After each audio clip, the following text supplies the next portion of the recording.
یہ کرسٹل ہمارے جوڑوں کے اندر رکنا شروع کر دیتے ہیں، اور وہاں پہ یہ کرسٹل جو نیڈل نما ہوتے ہیں یہ وہاں پہ سوزش اور ورم پیدا کرتے ہیں، جس سے وہاں پہ سویلنگ آ جاتی ہے، وہاں پہ سرخی آ جاتی ہے، وہاں پہ ورم پیدا ہو جاتا ہے، وہاں پہ مستقل طور پہ درد رہنا شروع ہو جاتا ہے، اور یہ سلسلہ اگر کنٹرول نہ کیا جائے تو اس سے پھر آگے بڑھ کے گاؤٹ کا مرض پیدا ہوتا ہے، جسے کہ طبی زبان میں نقرس کہتے ہیں، یعنی چھوٹے جوڑوں کا درد۔ تو علامات میں اس کے جو ہے نا سب سے پہلے یہ پاؤں کے انگوٹھے کے جوڑ سے شروع ہوتا ہے مسئلہ، وہاں پہ درد شروع ہوتی ہے، سویلنگ ہوتی ہے، اور چبھن اور جلن محسوس ہوتی ہے، اور سوئیاں سی چبھتی ہوئی محسوس ہوتی ہیں، پھر یہ دیگر جوڑوں میں جاتا ہے، تو اس طرح بڑھتے بڑھتے مختلف مقامات پہ اس کی سوزش، اس کی وجہ سے سرخی، اس کی وجہ سے جلن، اس کی وجہ سے ورم، اور بعض اوقات شدت کی صورت میں بخار بھی ہو جاتا ہے۔ تو اب سوال یہ پیدا ہوتا ہے کہ یہ ہمارے جسم میں بڑھتا کیوں ہے، کب بڑھ جاتا ہے؟ تو اگر ہم یورک ایسڈ کے بڑھنے کے بنیادی سبب کو سمجھیں تو یہ دو وجوہات پہ بڑھتا ہے۔ پہلے نمبر پہ ہو سکتا ہے کہ اس کی پیداوار ہی جسم کے اندر زیادہ ہو جائے، اور دوسری صورت یہ ہے کہ اس کا اخراج ہمارے جسم سے جتنا ہونا چاہیے اتنا نہ ہو۔ ان دونوں صورتوں میں یہ ہمارے جسم اور خون کے اندر بڑھ جاتا ہے۔ اب ہم سمجھتے ہیں کہ پہلی صورت میں یہ کیوں بڑھتا ہے۔ پہلی صورت یہ ہے کیونکہ قدرتی طور پہ عام نارمل حالت میں بھی ہمارے جسم کے خلیات ہر وقت ٹوٹ پھوٹ کا شکار رہتے ہیں، یعنی پرانے خلیات ڈیڈ ہو رہے ہوتے ہیں، ڈیڈ ہونے کے بعد ڈسٹرکشن کے عمل سے گزرتے ہیں، اور نئے خلیات ان کی جگہ بنتے رہتے ہیں۔ تو اس صورت میں جو خلیہ مردہ ہوتا ہے، جو مر جاتا ہے، تو اس کا جو ڈسٹرکشن کا پروسیس ہوتا ہے، یعنی تباہی کا جو عمل ہوتا ہے، اس کے نتیجے میں پیورین ریلیز ہوتی ہے،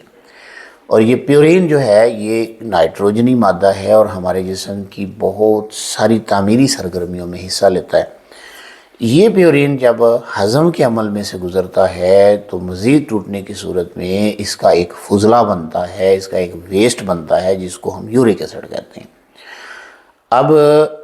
نارمل حالت میں ہمارے سیلز ٹوٹ رہے ہوتے ہیں اور پیورین بن رہا ہوتا ہے اور یورک ایسڈ بھی بن رہا ہوتا ہے، جیسا کہ آپ کو بتایا گیا کہ مردوں میں یہ 3.5 mg پر ڈیسی لیٹر سے کم، یعنی اس کی اس حد تک رہنا چاہیے۔ تو اس کا مطلب ہے کہ اتنا یہ انسان کے جسم میں عام طور پہ جو صحت مند بھی ہے تو اس میں موجود ہے۔ اب اگر یہ اس سے بڑھنا شروع ہو جائے تو اب یہاں پہ ایک بڑی بات قابل غور ہے،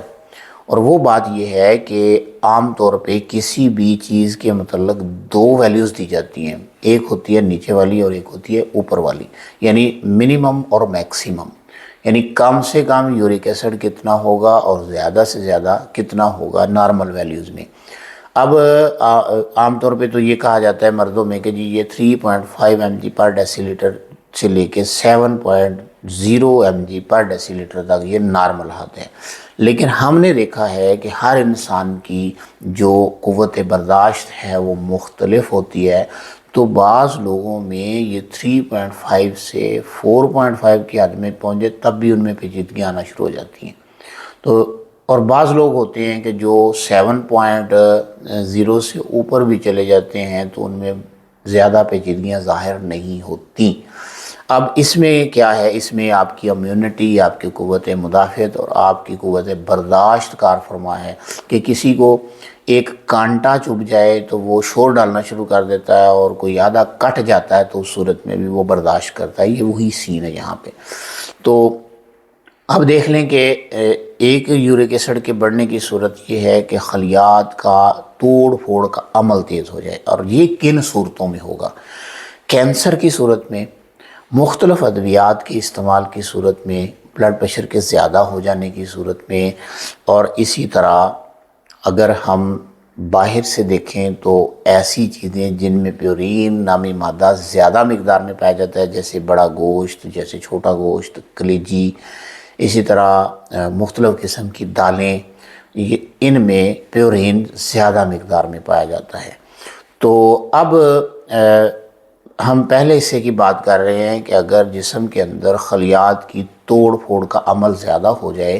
تو اس صورت میں پیورین نامی مادہ جو ہے یہ زیادہ ریلیز ہوتا ہے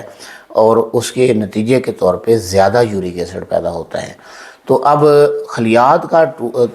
کی ٹوٹ پھوڑ جو ہے یہ کسی زہر کی وجہ سے ہو سکتی ہے کہ آپ کے بلڈ میں کوئی انفیکشن آ گئی، کوئی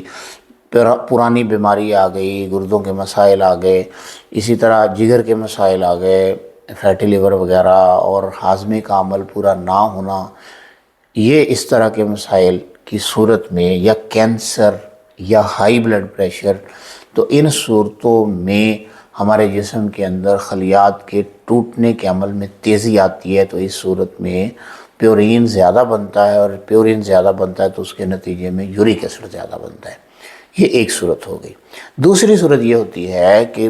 جو یورک ایسڈ ہے یہ بن تو نارمل مقدار میں ہی رہا ہوتا ہے،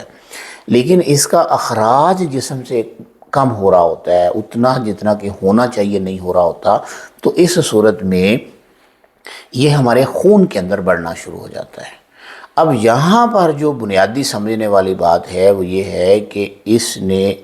یورک ایسڈ کا 70% جو حصہ ہوتا ہے وہ وایا یورین جسم سے سیکریٹ کرتا ہے، اور تقریباً 30% جو حصہ ہوتا ہے اس کا وہ وایا سٹول یعنی پخانے کے ذریعے جسم سے باہر نکلتا ہے۔ تو اب دونوں صورتوں پہ غور کر لیں، کیونکہ عام طور پہ جو پہلی صورت ہے کہ وایا یورین نکلنے والی صورت، تو اس صورت میں ہی اس کی مقدار زیادہ بڑھتی ہے۔ تو اس صورت میں ہوا کیا کہ ہمارے گردوں نے یا تو اس کو فلٹر نہیں کیا، یعنی فلٹر کر کے جسم سے باہر نہیں نکالا، یا ہمارے گردوں نے جتنا اس کو نکالنا چاہیے تھا اتنا نہیں نکالا، یا نکالنے کے بعد اس کو ری ایبزارب کر لیا اور یہ جسم میں اور خون کے اندر بڑھنا شروع ہو گیا۔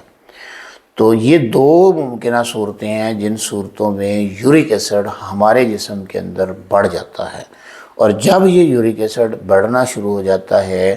اور یہ بڑی بات جو سمجھنے والی بات ہے کہ جو پیورین ہے اس کا میٹابولزم ہوتا ہے ہمارے لیور میں، یہ ہمارے جگر میں جا کے میٹابولک پروسیس سے گزرتا ہے، تو اس کے نتیجے میں یورک ایسڈ بھی وہاں پر ہی علیحدہ ہوتا ہے،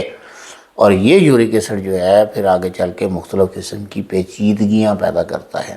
تو آج کے اس سلسلے میں ہم نے یورک ایسڈ کی بنیادی باتیں سمجھنے کی کوشش کی، یہ بنتا کیسے ہے، یہ ٹوٹتا کیسے ہے، یہ جسم کے اندر بڑھتا کیسے ہے، اس کی پیچیدگیاں کیا ہیں، ہمارے جسم پہ اس کے کیا اثرات مرتب ہوتے ہیں۔ تو یہ ساری چیزیں آج اس سیشن میں ہم نے دیکھی۔ اب اگلی ویڈیو میں ہم اس کے اسباب، اس کی علامات اور اس کے مستقل علاج کے پہلوؤں پر تفصیل کے ساتھ بات کریں گے۔ اگر آپ کو میری یہ ویڈیو، اگر آپ کو یہ میری کوشش اچھی لگی ہے تو اکاؤنٹ کو سبسکرائب کر لیں، ویڈیو کو لائک کریں، کمنٹ کر کے بتائیں کہ آپ مجھے کہاں سے دیکھ رہے ہیں، اور آنے والی ویڈیوز کو بروقت حاصل کرنے کے لیے بیل کے آئیکن کو پریس کر کے نوٹیفیکیشن آن کر لیں تاکہ میرے اگلے سلسلے آپ تک بروقت پہنچ سکیں۔ دعاؤں میں یاد رکھیے گا۔ اگر آپ مجھ سے رابطہ کرنا چاہیں تو میرا نمبر نوٹ فرما لیں، 0300791436 اور 377، ٹھیک ہے جی۔ تو واٹس ایپ پہ آپ رابطہ کر سکتے ہیں۔ ملیں گے انشاءاللہ اگلے سلسلے میں۔ اللہ حافظ۔